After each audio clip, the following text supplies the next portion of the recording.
The night before the wedding, my fiancée Olivia's ex-boyfriend called. I took something. It'll kick in half an hour. If you're not here, I'm sleeping with someone else. I grabbed Olivia's arm, my voice low and dangerous. You walk out that door and I'll ruin you. She threw my hand off, sending me stumbling to the floor. Don't be ridiculous, she said, already rushing out. I let out a cold laugh and dialed the number of her sworn enemy. You free the day after tomorrow? Feel like getting married? Done. I'm grabbing my birth certificate now. At 10 o'clock sharp, a shrill ringtone echoed through the living room. I looked up from my files and glanced toward the bathroom. Olivia was still in the shower. We never kept secrets from each other. Checking each other's phones was normal for us. Besides, the wedding was the day after tomorrow. I was practically her husband. With that thought, I casually picked up Olivia's phone. The ringing continued. It was an unknown number. The moment I answered, I winced at the blast of heavy metal music. Probably a wrong number, I thought. Just as I was about to hang up, a man's voice, choked with sobs, stopped me. Olivia, I regret everything. You're only marrying Ethan to spite me, but you'll end up hurting both of us. Please just ask me to marry you one more time. I'll say yes. I'll be your groom. He finished, and the background noise faded. The line went dead silent. While he was probably holding his breath on the other end, I just found the whole thing absurd. My fiancé's ex-boyfriend, calling the night before her wedding, trying to rekindle an old flame. The guy had some serious nerve and a twisted moral compass. Even more absurd was that Olivia had always told me she'd never been in love before. I clutched the phone, my eyes falling back to the document in my lap, but the words were a blur. Whose call was that? Olivia emerged from the bathroom in a robe, toweling her wet hair as she walked toward me. I stared at her for a moment, then, ignoring her confused look, I put the phone on speaker.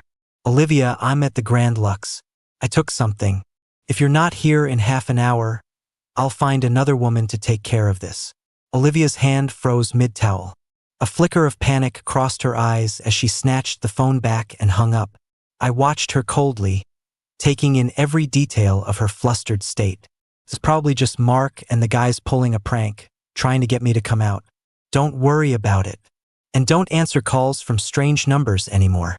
Within seconds, Olivia had regained her composure. You go to bed first. It's my last bachelorette party. They'll probably go late. As she spoke, Olivia walked into the closet. I leaned against the doorframe, arms crossed. Olivia was famously meticulous and picky. Her outfits had to be perfectly coordinated, down to the earrings and brooches.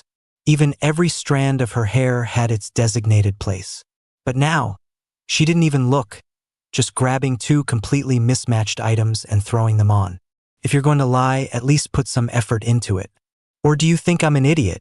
A photo of Mark with his leg in a cast is still up on his social feed. I haven't heard a word about any bachelorette party until now. A shady call comes in, and suddenly you're rushing off to see your drugged-up old flame? I kept my arms crossed, my tone accusatory. Caught in her lie, Olivia looked uncomfortable. After a moment of struggle, she finally managed a dry response. I'll explain when I get back. I can't just watch him spiral out of control like that. At least not because of me. I'll just take him to the hospital and come right back. It won't affect our wedding. Olivia tried to walk past me, but I grabbed her arm, my gaze sharp. If you go, I'll end you. During our standoff, Olivia's phone rang again. This time, it was a waiter from the club. Excuse me, is this Ms. Olivia? Your friend. Hey, sir. Don't take your clothes off. Olivia's breath hitched.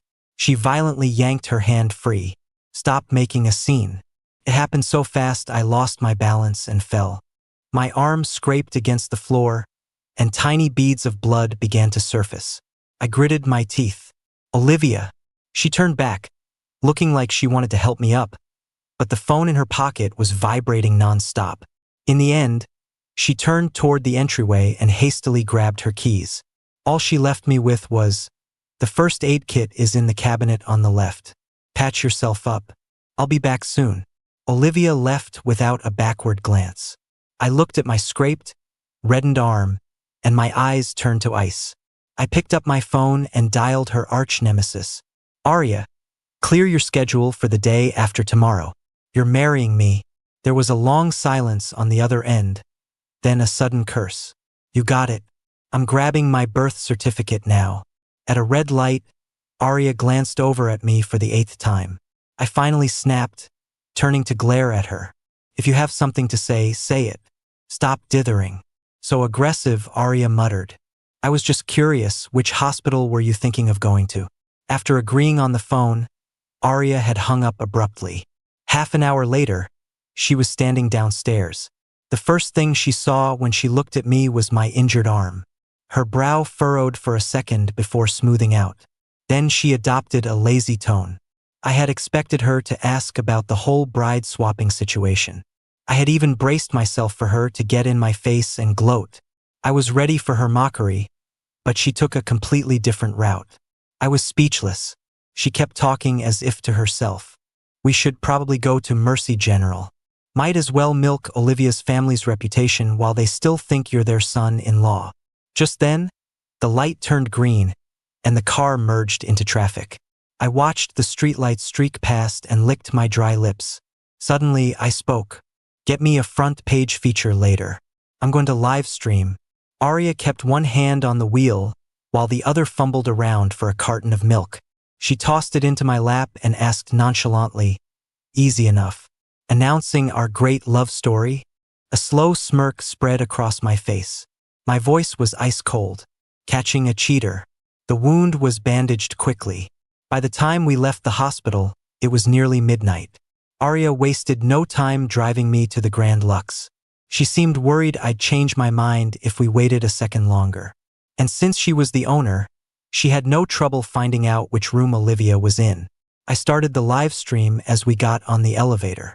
The moment the door opened, an intimate scene unfolded, accompanied by a familiar voice. Olivia's breathing was ragged. Leo, stop it. I'm taking you to the hospital. So her ex-boyfriend's name was Leo. I thought I was calm, but my trembling hands betrayed my inner turmoil. Arya reached out from behind me, her hand steadying my phone for the live stream. On the screen, a wobbly Leo leaned against Olivia, breathing heavily and smiling. You came. I knew you couldn't let me go. When I saw the news about your wedding, I went crazy.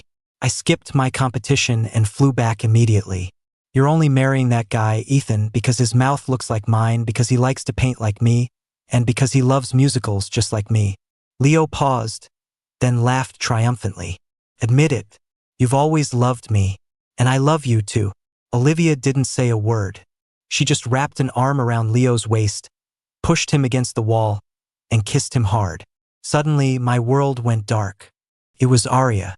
She leaned in and whispered in my ear, "Don't look. It's filthy." Arya ended the live stream, which was already exploding with comments, and gently led me out of the room. The hallway lights were bright, illuminating the righteous indignation on her face. She was still muttering curses, more worked up than I, the actual victim, was. I found it amusing and, at the same time, felt a warmth spread through my chest. I patted her shoulder. What are you so angry about? Let's just see how this plays out. Everyone in our circle knew that Arya and Olivia were at each other's throats the moment they met. No one knew why. All they knew was that Olivia had always been the perfect child everyone was compared to. One day, Olivia would get Arya in trouble with her family. The next, Arya would find a way to publicly humiliate her. So when Arya showed up at the wedding as the bride, the entire hall fell silent.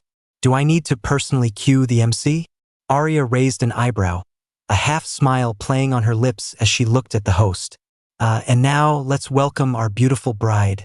I slipped the ring onto Arya's finger. When it was her turn, the doors to the banquet hall burst open. I thought it would be Olivia, but instead, it was Mark, leaning on a crutch. Arya slid the ring onto my finger with lightning speed. I was forced to tear my gaze from the door and found myself looking into a pair of bright, smiling eyes. Wait, isn't this supposed to be your wedding with Olivia?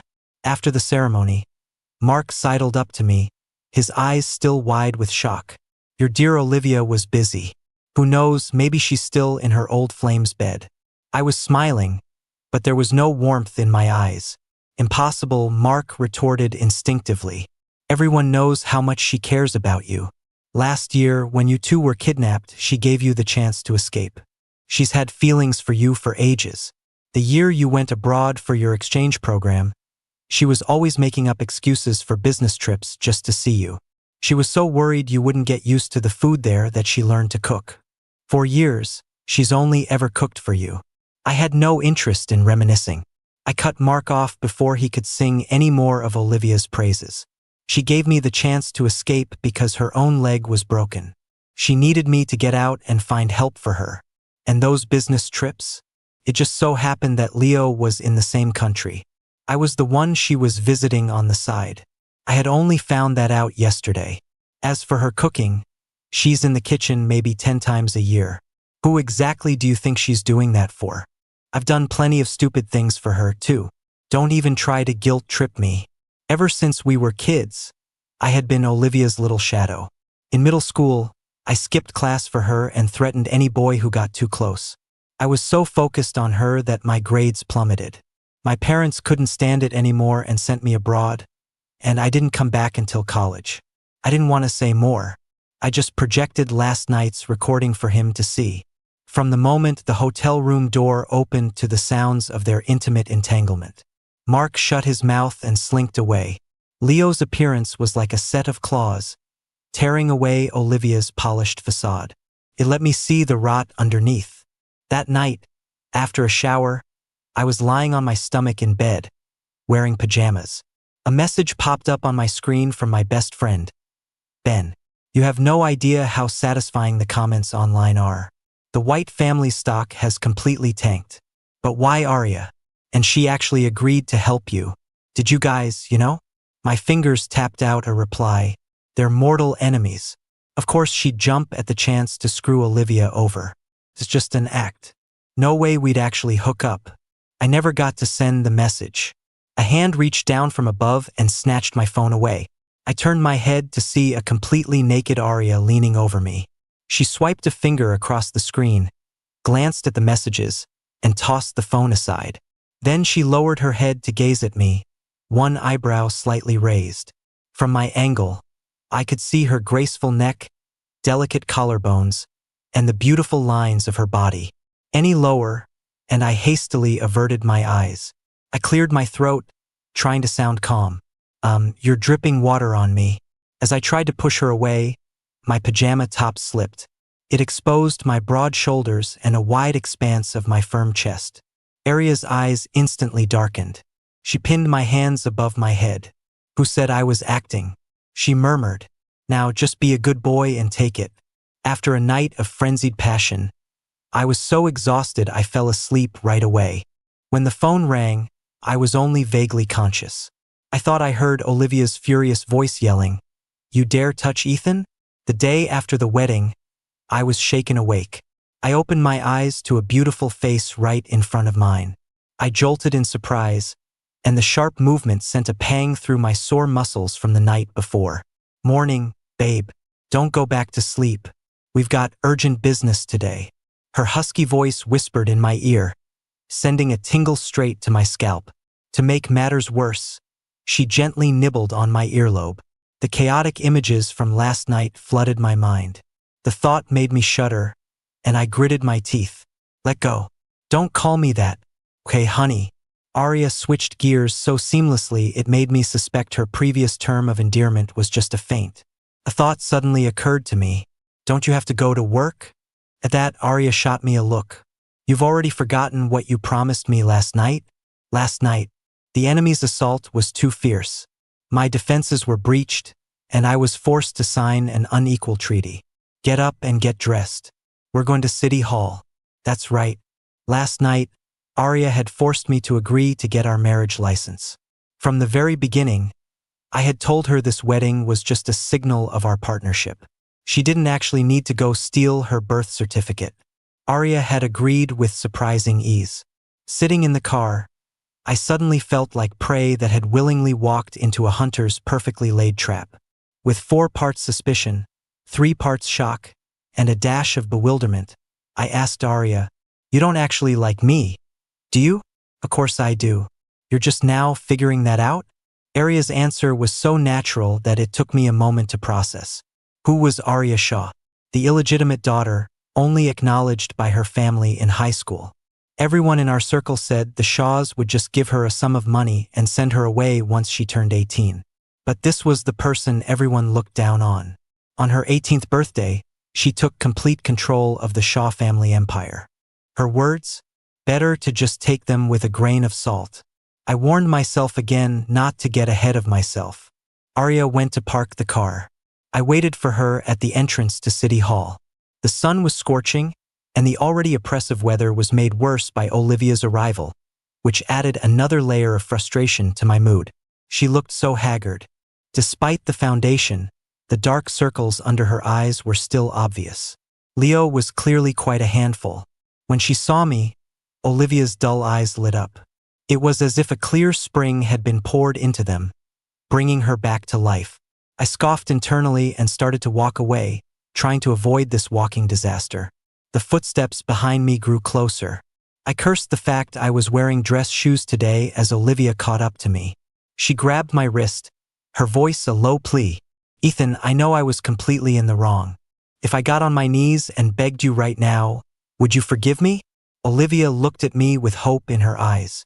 Then kneel. Olivia's grip was surprisingly strong. I couldn't break free. So I just nodded and went along with it. I had agreed so readily that Olivia was stunned for a second. I tilted my chin up. Go on. Kneel. The look in Olivia's eyes was one of deep affection. Ethan, if I kneel, will you really forgive me? If you're going to do it, do it. Stop wasting my time. You don't actually think I'd feel bad for you, do you? My patience was gone. I pried at her fingers, my face filled with disgust. You're stickier than a damn leech. Trash belongs in the trash can. Stop coming out here and polluting the environment. Olivia liked her partners gentle and obedient. To please her, I had always done my best to play that part. Looking back on it now, it was all just a joke. The more I struggled, the tighter Olivia held on. She was even about to try her old trick of forcing me into an embrace to quiet me down. But just as she moved, Arya, who had rushed back, sent her flying with a swift kick. Her eyes were filled with rage, like a dragon whose treasure had been stolen. Get the hell off him, you creep! How dare you touch my husband with your filthy hands? So cool. I fought the urge to cheer out loud. Arya moved so fast. Olivia pressed her tongue against the inside of her cheek where she'd been kicked.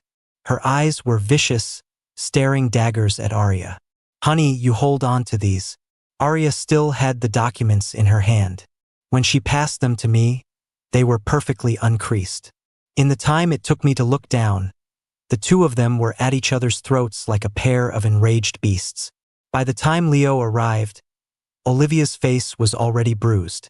He was immediately heartbroken and turned to blame me. Mr. Wilson, you must be so happy, watching two incredible women fight over you. Does it satisfy your vanity? Because you wouldn't leave her alone?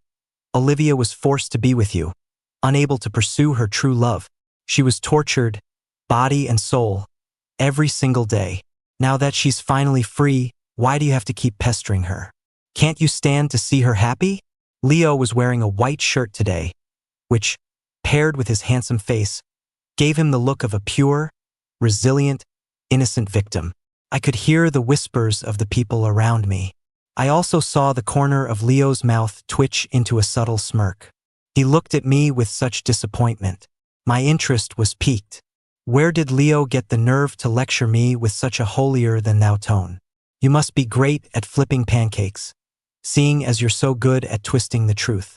You took my family's scholarship money to go to school, then seduced my fiancée right before my wedding. And now you're slandering me in a public place.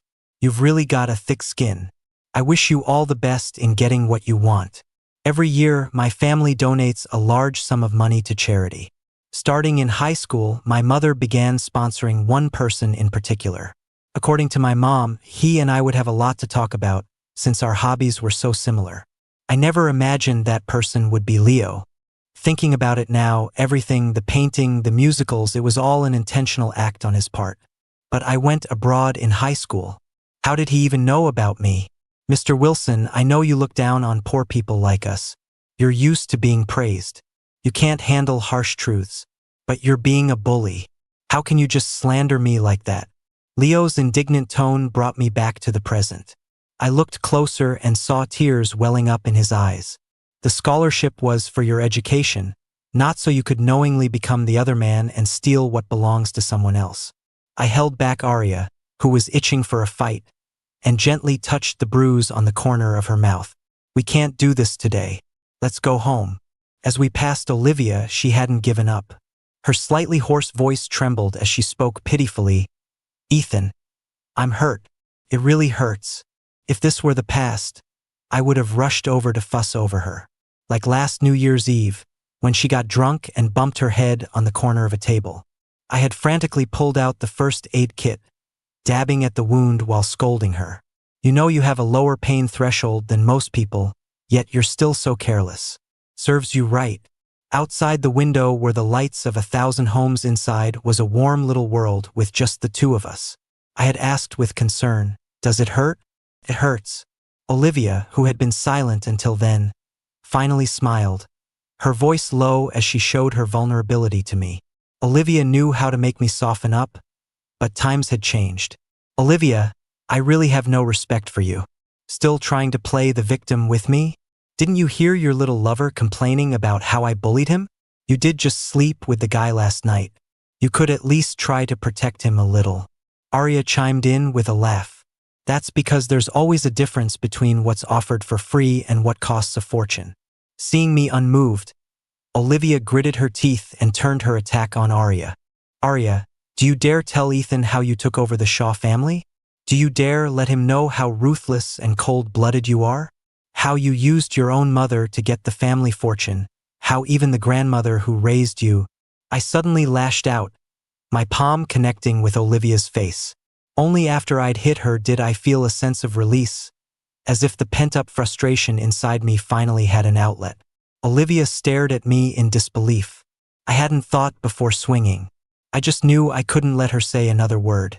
I looked worriedly at Arya's pale face. She seemed to have fallen into some kind of trance. I grabbed her hand and quickly pulled her away. As for what Olivia had said, who cared? The car ride was silent. I wanted to pull her out of her dark mood, but I realized I didn't know much about her. I had only returned from abroad for college and had spent all my time chasing after Olivia. My interactions with Arya were limited to passing her on campus or exchanging polite greetings at banquets. Want a drink? I'll have one with you. I'm sorry. We both spoke at the same time. At a red light, she turned to look at me and smiled.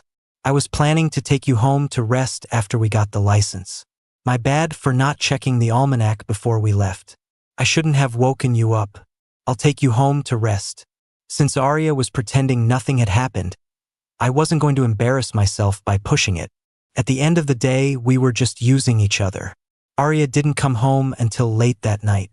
When she opened the door and saw I was still awake, she looked surprised. Waiting for me? I rolled my eyes at her, saved my work, and closed my laptop. Arya was shrouded in a damp mist, the ends of her hair still slightly wet. The faint smell of alcohol and tobacco hung in the air. I pointed a finger at her. You stink. You're not allowed in my bed tonight. She leaned against the doorway and chuckled. I won't. I just came to tell you my plans. I have to go on a last-minute business trip. It'll be about a week. After Arya left for her trip, my life didn't change much. The only annoyance was Olivia, who had apparently lost her mind.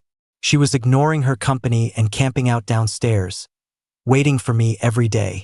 One day, I was leaving work as usual, just getting out of the parking garage elevator. A hand suddenly grabbed mine, startling me. It's me, Ethan. Olivia's covetous eyes scanned me from head to toe. What the hell do you want? I demanded angrily. If I had any remaining illusions about her before, now I wanted to carry a knife around with me. For every Olivia that showed up, I'd cut one down. Ethan, I know you and Arya are just acting. You're doing this to make me angry, to get revenge on me. Let's both take a step back. We can forget that we both cheated. Let's get back together. Okay? Looking at this completely changed version of Olivia, I was so stunned by her shamelessness that I almost laughed. Let's get one thing straight. You were the only one who cheated. Arya and I are husband and wife. It's perfectly natural for us to sleep together. Okay, don't be angry. Olivia had an indulgent smile on her face. She looked at me with a sense of helplessness. I mainly came today to tell you that Arya's company has had its funding cut off. Be careful. Don't let her use you. This time, Olivia was decisive. She left as soon as she finished speaking. I sat in my car for a long time, thinking about the truth of her words. Arya's business trip that night had indeed been very rushed. She didn't even have time to pack. As she was leaving, I even heard her say hold him to someone on the phone. The Shaw family had a history of playing both sides of the law. In recent years, they had cleaned up their public image. But who knew what really went on behind the closed doors of a powerful family? Thinking too much gave me a headache. After pulling several all-nighters to win a project, I had finally reached an agreement with the client from overseas today. All that was left was to sign the contract. After some thought, I contacted my assistant and had him switch the business trip to my name. Running away is cowardly, but it works. I spent the next few days relaxing abroad, having a great time. During that time, Arya messaged me to say she was postponing her trip home, but I ignored her. When I landed at the airport, I was still savoring the last moments of my trip. My assistant had already returned to the country and messaged me to say the car for my pickup was arranged. It wasn't until I was in the car that I realized something was wrong. Pull over. I need to buy something. Up ahead was the fork in the road leading to the suburbs and back to the office. There was a small convenience store by the side of the road. The driver ignored me. Sir, please remain seated. In the rearview mirror, the driver was wearing a mask. The eyes that showed above it held a faint warning. A chill went down my spine, and I sat back obediently. I was being kidnapped. A direct confrontation was not the answer. Were they after me, or were they using me to threaten Arya? After all, our wedding had been a huge event. And in the business world, it's impossible not to make enemies. My mental storm came to a screeching halt the moment I saw Leo. I felt a helpless, almost comical sense of resignation. I've looked into you. You're very talented at painting, and your mentor thinks highly of you. You have a bright future ahead of you. Is it worth breaking the law for a woman and staining your own life? I was tied to a pillar trying to reason with Leo. But a man in love doesn't think like a normal person. He pressed a blade to my face. You don't understand.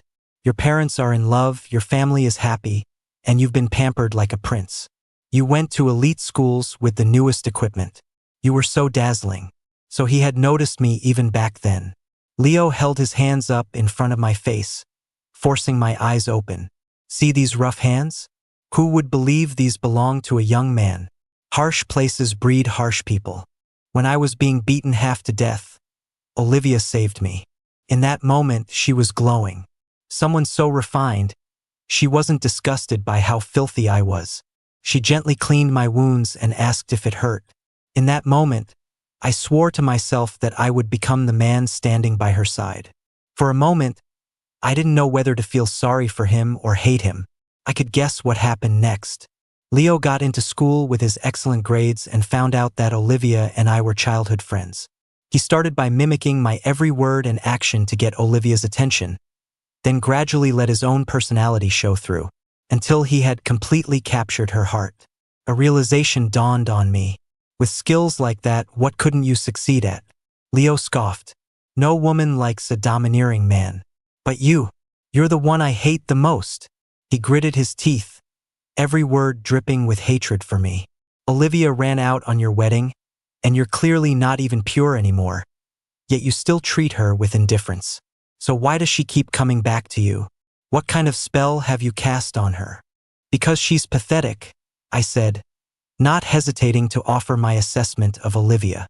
I thought Leo would argue with me, he seemed so in love with her. But after hearing my words, he froze for a second, then burst out laughing. He laughed so hard that tears streamed down his face. You're right, she is pathetic. But I'm still not okay with it.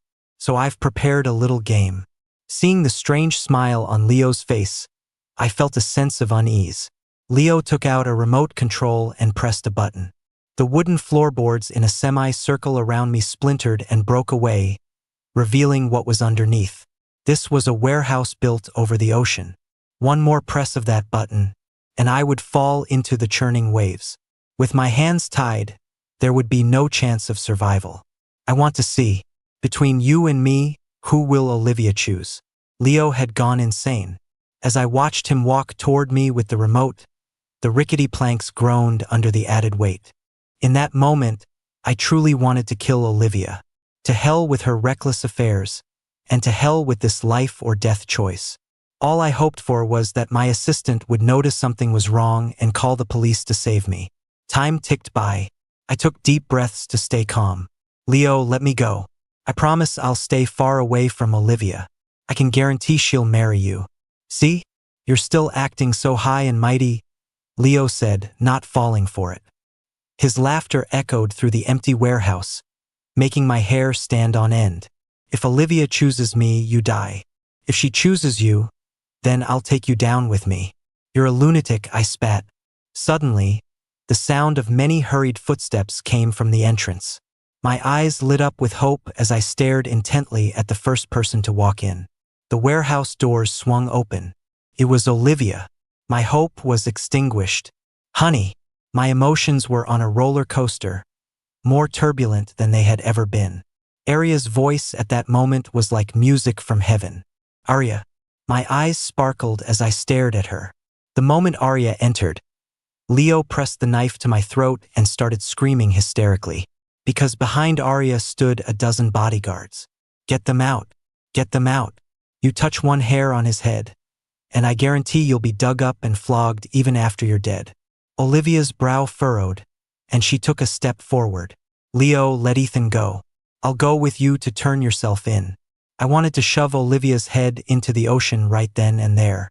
Did she think Leo wasn't agitated enough? Why did I have to pay the price for her stupidity? As expected, Leo's hand tightened. I was forced to tilt my head back, and a sharp pain shot through my brain. It was so intense I could practically see the sweat pop out on my forehead. Leo's face was ashen. Miss Shaw, I was the one who brought you and Ethan together. It's not right to just toss me aside after you've used me. You think you're worthy? Arya shot me a reassuring look.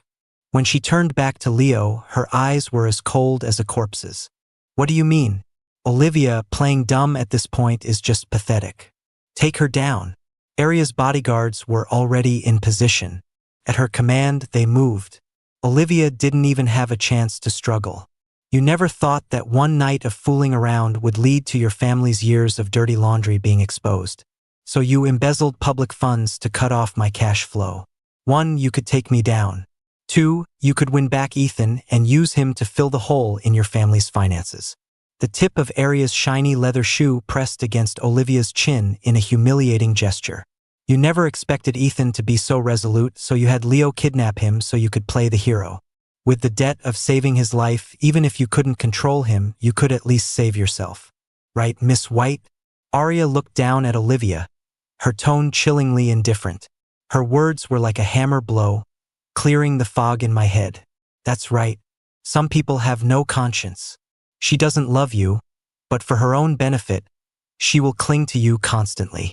She'll suck your blood, eat your flesh, and when you have nothing left to give, she'll toss you aside without a second thought, and she'll continue to live her glamorous life. Leo and I were both just pawns for Olivia. I glanced over at Leo.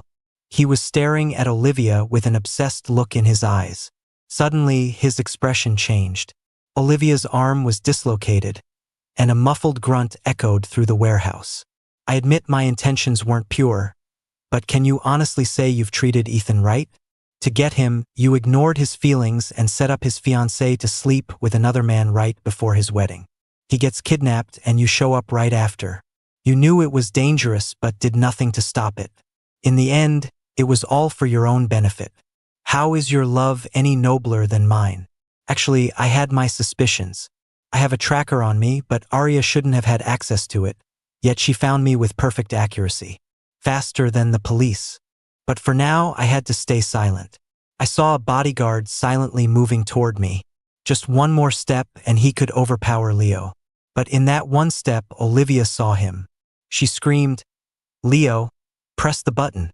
Leo was on the same section of the platform as me. If he pressed it, he would fall with me. Olivia didn't care one bit if he lived or died. But Leo was already far gone. Hearing her, he obeyed without a moment's hesitation. I let out an involuntary cry and choked on a mouthful of seawater. The waves crashed over me, pulling me into the sea. Before I went under, I saw the look of terror in Aria's eyes. The air in my lungs was squeezed to a breaking point. I thought I was going to die. My life started flashing before my eyes. I saw a rundown little house in a chaotic, noisy neighborhood. A girl in a blue and white school uniform stood quietly amidst the decay. She had a clean, pure aura. Her eyes were filled with sorrow as she looked at the frail old woman on the bed. My heart softened, and I stepped forward to pat the girl's shoulder. The scene shifted, and I was in a hospital. The girl sat on a bench outside the operating room, her face in her hands, enveloped in an aura of despair. It wasn't until the doctor told her to accept his condolences that she looked up, and I realized it was a teenage Aria. So we had met much earlier than I thought. I had just forgotten. In high school, talking to my best friend, I heard that the Shaw family had taken in an illegitimate daughter. I heard that this daughter, trying to win favor, had personally thrown out her own biological mother when she came looking for her. I hadn't paid any attention to it. It was just gossip. So that was her all along. In a daze, I saw someone jump into the water, a figure swimming toward me. My vision was already blurring. I couldn't make out who it was. When their lips met mine and a familiar scent filled my senses, I knew it was Aria. When I opened my eyes, I was momentarily blinded by the pure white of my surroundings. I closed them again, waiting for the discomfort to pass. I heard a door open and someone sit down by my bed. "Honey, you've been asleep for 3 days. Any longer and you'll turn into a pig." Aria took my hand and pressed it against her cheek. In my head, I was cursing her out. The doctor said if it's more than 4 days, they'll have to shave your head to check for brain damage.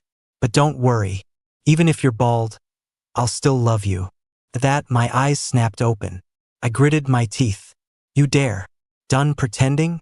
Seeing the teasing look in her eyes, I knew I'd been had. All the tests had been done the day I was admitted. I glared at Aria, and she just chuckled softly. Then she gently pulled me into her arms. The gesture was tender and solemn. "Thank God you're okay. Thank God." Her voice was laced with the panic of almost losing something precious. As she held me, the anger in my heart dissipated. Fine. For someone willing to risk her life and jump into the sea for me, she was worth keeping around. She told me Leo had died in the ocean, his body never found. Olivia was sentenced for embezzlement and kidnapping. One thing led to another, and a lot of Olivia's other crimes were uncovered. She would probably spend the rest of her life in prison. She and Leo had conspired to set me up, and they would pay for it. Once I was mostly recovered, I moved in with my parents. From then on, Aria's 2-stop routine between home and work gained a third destination. Every day after work, she would wait at my front door. My mom gave me a light smack on the back of the head. I rubbed it anyway. "Your father and I think Aria is a good kid. She might be a bit ruthless in how she does things, but if she weren't, we'd be worried. You better be careful not to play games and lose her." My mom sat down next to me, and I took the opportunity to pop a strawberry into her mouth. She didn't know about Aria and Leo, and I had no intention of telling her. To be honest, while Aria had her faults, I wasn't exactly a saint myself. When I first had my suspicions, I chose to ignore them for my own benefit. That deal with the overseas client was something I'd secured by riding Aria's coattails. But you have to play your cards right. If you don't push your luck when you can, what's the point? Besides, I pulled a lab report from my coat pocket. "Don't worry, she's not going anywhere." My mom snatched the paper and read it carefully. The smile on her face grew wider and wider, and she forgot her manners, shouting at the top of her lungs, "David, your daughter-in-law is pregnant. she yelled as she walked out the door and brought Arya inside. My mom had already told her on the way in. When Arya saw me, she couldn't hide her excitement. "Honey, stop." I looked up at her. My mom had already gone upstairs to find my dad, leaving just the two of us in the living room. "I wasn't gonna forgive you, but for the baby's sake, I think we can give it a try. We'll live like a normal married couple, but we're not getting a license." I could see Arya's brain short-circuit for a second. "Why?" "I'm afraid you'll hit me." I said it calmly. "We can get a prenup for our assets, but if you hit me after we're married, that's domestic abuse, and it'll be hard for me to protect myself." Arya didn't know whether to laugh or cry. "What are you thinking? I'm not a violent person." "Hard to say," I said, feigning disbelief. "Without a marriage license, if she hit me, it would be assault. If she hit me hard enough, it would be attempted murder. Our families are equally powerful, so I wasn't afraid of her using her influence to pressure me.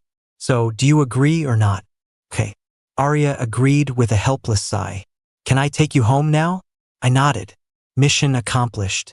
Pushing it any further would be inappropriate. That night, I said goodbye to my parents and left with Arya. I never expected her pregnancy to be so difficult. Morning sickness, leg cramps, swelling. The worst part was how it affected her mood. She couldn't control when she laughed or cried. She ran me so ragged I lost weight. Or so my mom said. The day our baby was born, when I heard that both mother and daughter were safe, I burst into tears on the spot.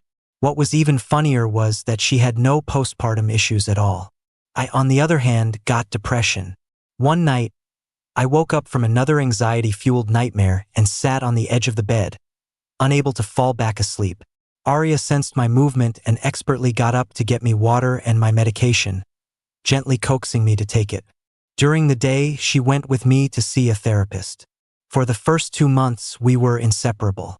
I found it funny, but my heart melted. Later, we named our baby Hope. May all her wishes come true. Tomorrow is another day.